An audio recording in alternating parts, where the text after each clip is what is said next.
महाराष्ट्रातून सुद्धा असे मोठे नेते होते, भाजपचे नेते होते, ज्यांनी या आंदोलनात दहशतवादी आंदोलन बरंच काय बोललं होतं. त्यांच्याबद्दल आता युवा वर्ग काय करणार माहीत नाही. मला एवढीच युवांना विनंती करायची आहे, सभ्य भाषेत त्यांचा सुद्धा समाचार कुठेतरी घेतला गेला पाहिजे. संपूर्ण आंदोलनादरम्यान जवळपास 13 ते 14 गुन्हे दाखल आहेत 1200 मुलांवरती आणि 400 ते 500 मुलांना नोटिसा देखील पाठवण्यात आलेल्या आहेत. आपली मागणी राहणार काय या आंदोलनात? 12 वर्षात अहंकार वाढला होता, 36 दिवसात तो अहंकार तुटला. हे सगळ्यात जास्त महत्त्वाचं आहे. आणि तो तुटला कोणामुळे? तर फक्त युवांच्या एकजुटीमुळे. सगळे लोक एकत्रित आले, एकत्रित लढले, जात-पात धर्माच्या पलीकडे जाऊन भारतीय म्हणून एकत्रित आले आणि खऱ्या अर्थाने विजय हा त्यामुळेच झाला. त्यामुळे याच्या पुढे जर आपल्याला कुठल्याही गोष्टीला लढावं लागेल तर माणुसकी जपण्यासाठी, संविधान जपण्यासाठी, लोकशाही टिकवण्यासाठी आपल्याला लढावं लागेल. आपण पाहिलं की विद्यार्थ्यांनी मोठा दबाव निर्माण केला, त्यांचा आक्रोश होता, देशभरात ही व्याप्ती पोहोचली. परंतु धर्मेंद्र प्रधान राजीनामा देताना असं म्हणतात की कुठलाही चुकीचा फायदा या गोष्टीचा घेतला जाऊ नये, म्हणून मी स्वतःहून राजीनामा देतोय. त्यांनी असं म्हटलं. त्यांनी काय बोलले ना, काय फरक पडत नाही. आज पण आपण जर बघितलं असेल, देवेंद्र फडणवीस साहेबांनी तिथं पाठराखण ही धर्मेंद्र प्रधानांची केली. चुका तर झाल्या होत्या, पेपर तर फुटला होता.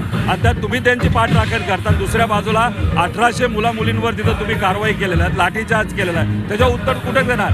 त्यामुळे हे जे अंधभक्तीचे शिरोमणी हे देवेंद्र फडणवीस साहेब आता झालेत असं म्हणावं लागेल. भाजपच्या जवळपास सगळ्याच नेत्यांनी, सगळ्या मुख्यमंत्र्यांनी धर्मेंद्र प्रधानांच्या समर्थनार्थ ट्विट केल्या, सोशल मीडियावर पोस्ट केल्यात. त्यांनी शिक्षण क्षेत्रात कशा पद्धतीनं चांगलं काम केलं हे काल राजीनाम्याच्या नंतर दाखवण्याचा प्रयत्न केला. वरून आदेश आला, यांनी तो पालन केलं. दुसरं काय कारण काय असं पालन? म्हणजे आता कुठंतरी हा जो अहंकार आहे तो मोडलाय की एका नेत्याला तिथं राजीनामा द्यावा लागला हे त्यांना पचत नाहीये, पण ते पचवावं लागेल. कारण का लोक, युवा जागरूक झालेले आहेत. आणि युवा आज जर बघितलं 40 वयोगटाच्या खाली 60% हे युवा आहेत. त्यामुळे आता यांच्यासमोर त्यांना झुकावं लागलं हे त्यांना पटत नसलं तरी मान्य करावं लागेल. सगळ्याच नेत्यांकडनं तुम्ही ज्या पद्धतीने मुख्यमंत्र्यांचा उल्लेख केला, मुख्यमंत्री असतील, सगळे नेते असतील, हे पेपरफुटीबद्दल तर बोलतात, परंतु हाच प्रकार महाविकास आघाडीच्या काळात झाला हा देखील दाखला देतात.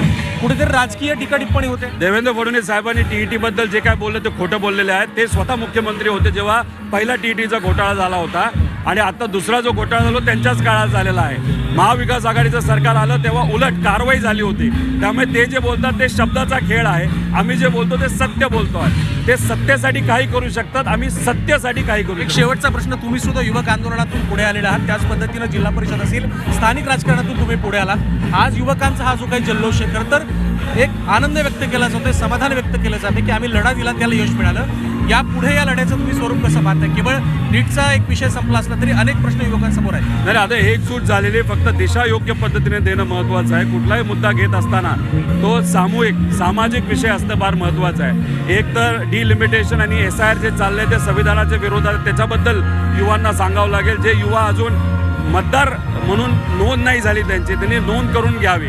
लोकशाही टिकवायची असेल तर मतदान फार महत्त्वाचं आहे. आणि ह्याच्या पुढे जाऊन अनेक असे विषय आहेत. आणि शेतकऱ्याचा विषय आला तर युवांनी पुढे आलं पाहिजे, युवांचा विषय आला तर शेतकऱ्यांनी पुढे आलं पाहिजे. त्यामुळे इथं कुठलाही विषय आला तो आपल्या भारतीयाचा आहे, या अनुषंगाने एकत्र येणं महत्त्वाचं आहे. खूप खूप धन्यवाद. हे होते रोहित पवार ज्यांनी सांगितलं की खऱ्या अर्थानं केवळ युवकांचाच विषय नाही तर यासह अनेकही महत्त्वाचे विषय आहेत ज्याच्या माध्यमातून तर ही एकजूट होणं खूप गरजेचं आहे. त्यामुळे पुढील काळामध्ये युवकांच्या आंदोलनाचं स्वरूप कसं असेल, आणि यावेळेला मुख्यमंत्र्यांवर बोलताना खरं तर त्यांनी मुख्यमंत्र्यांवरती टीका केली आहे. खोटारडे किंवा खोटं बोलणाऱ्यांचे मुकुट शिरोमणी कोण असतील तर ते देवेंद्र फडणवीस असं सुद्धा रोहित पवारांनी म्हटलं. त्यामुळे या सगळ्या आता जल्लोषाच्या नंतर नेमक्या काय राजकीय प्रतिक्रिया उमटतात हे देखील पाहणं तितकंच महत्त्वाचं असणार आहे.